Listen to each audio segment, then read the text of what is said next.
এটি হলো আমার বেডরুম, মানে আমাদের মাস্টার বেড, আমার 2 BHK ফ্ল্যাট। তো এই রুমটি আজকে আমি আপনাদের সাথে শেয়ার করছি। এই রুমটিতে আমি, আমার হাজব্যান্ড, আমার ছেলে মেয়ে নিয়ে থাকি।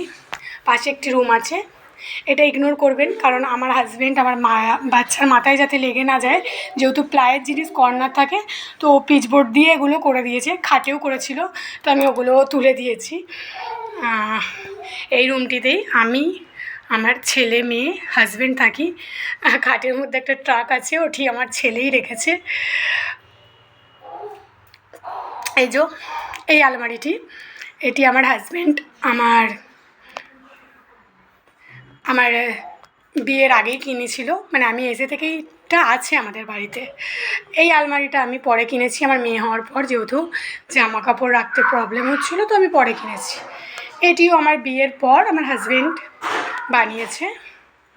এটি আমার হাজব্যান্ডের কাজের জায়গা, কম্পিউটার।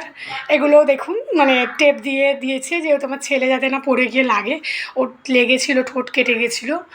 আর এখন আমার হাজব্যান্ড যেহেতু কলকাতায়, তাই ওনার কিবোর্ডটা উল্টানো আছে, যাতে আমার ছেলে না ওটা ঘাটাঘাটি করে।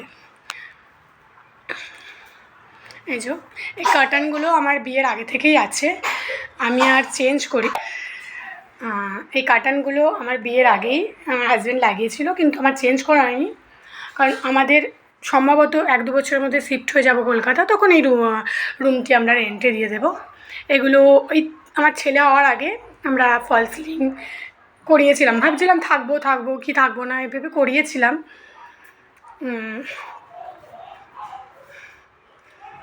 এই বেডটিও আমার বিয়ের পরে নেয়া, যদিও বিয়ের আগে করতে দিয়েছিলেন আমার হাজব্যান্ড।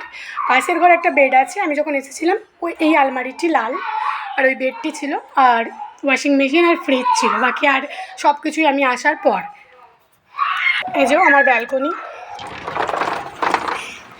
বাইরে বাঁশ বাঁধা আছে, কারণ আমাদের বিল্ডিংয়ের রিনোভেশনের কাজ চালু আছে।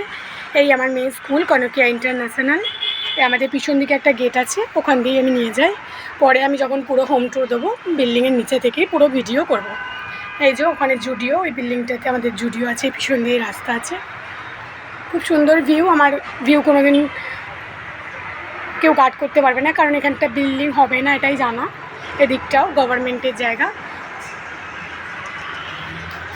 ওই যে সমুদ্র দেখা যাচ্ছে, এখন কুয়াশা, তাই ওখান দিয়ে তোমার পাহাড় দেখা যায়।